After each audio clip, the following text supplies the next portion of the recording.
Good morning students. आज हम लोग अपने चैप्टर आवर रिसोर्सेज के अंतर्गत क्लासिफिकेशन ऑफ रिसोर्सेज इस टॉपिक के ऊपर डिस्कशन करेंगे। On the basis of their development resources are classified into two categories, actual resources and potential resources.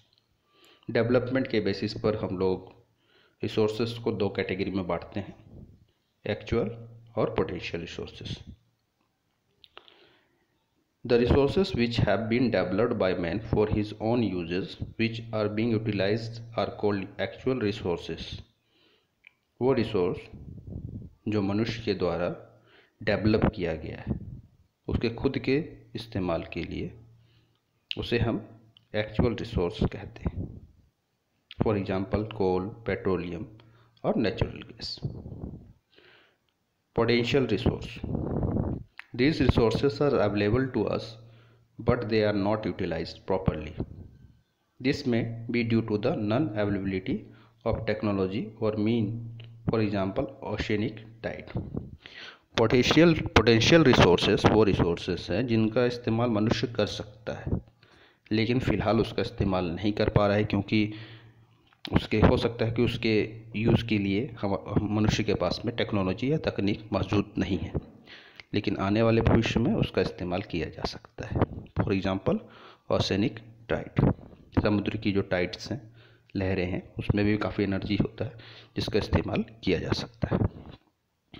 On the basis of origin, origin के आधार पे हम लोग दो रिसोर्सेज को दो भागों में क्लासीफाई करते हैं, एबायोटिक रिसोर्स और बायोटिक रिसोर्स।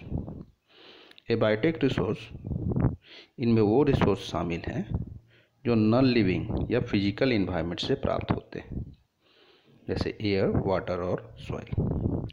बायोटिक रिसोर्स के अंतर्गत वो सारे रिसोर्स आते हैं जो लिविंग ऑर्गेनिजम्स जैसे प्लांट या एनिमल से प्राप्त होते हैं। ऑन द बेसिस ऑफ रीन्यूएबिलिटी, रीन्यूएबिलिटी के अनुसार से के आधार पर हम लोग रिसोर्स को दो भागों में बांटते हैं, renewable non renewable resources. Renewable resources के अंतर्गत वो रिसोर्स आते हैं जो लगातार अपने आप को रिन्यू करते हैं through various process over a period of time, जैसे solar energy, air, water, animals, plants, ये रिन्यू होते रहते हैं। Non renewable resource, these resources get completely exhausted after use and can not be replaced और renewed, example coal and petroleum. इसके अंतर्गत वो resource आते हैं जो जैसे जैसे हम लोग इस्तेमाल करते चले जा रहे हैं वो ख़त्म होता चला जा रहा है और जो दोबारा से रिन्यू नहीं हो पाएंगे, जैसे कोल और petroleum. On the basis of distribution, distribution के आधार पे दो कैटेगरी में इसका डिवीज़न है, localised, ubiquitous. Localised, these resources are found in a specific region like minerals and oil.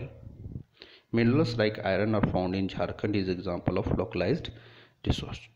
Localized resource वो रिसोर्स हैं जो किसी खास जगह पर पाए जाते हैं, जैसे कि अगर हम लोग लोहे की बात करें, आयरन की बात करें, तो ये आयरन और झारखंड में पाया जाता है, उड़ीसा में पाया जाता है, कुछ खास जगहों पर ही पाया जाता है, इसलिए इसको हम लोग लोकलाइज रिसोर्स के नाम से जानते हैं।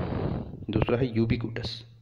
यूबिक्विटस ये रिसोर्स हैं जो हर जगह मौजूद हैं, जैसे हवा जिसमें हम सांस लेते हैं, सूर्य की रोशनी, पानी जो हम पीते हैं, वो हर जगह महसूस है, इसलिए इसको हम मौजूद है, इसलिए हम लोग इसको यूबिक्विटस रिसोर्स के नाम से जानते हैं।